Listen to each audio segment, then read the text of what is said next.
वारी. वारी म्हणजे फक्त पायी चालणं नव्हे, ती एक भक्तीची वाटचाल असते.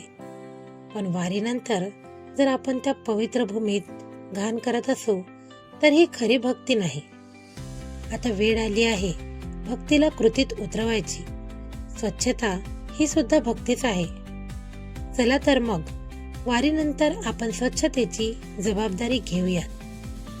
वारी संपली, टाळ मृदंग थांबले, हजारो भक्तांचे पाऊल पुढे निघाले. पण मागे काय राहिलं?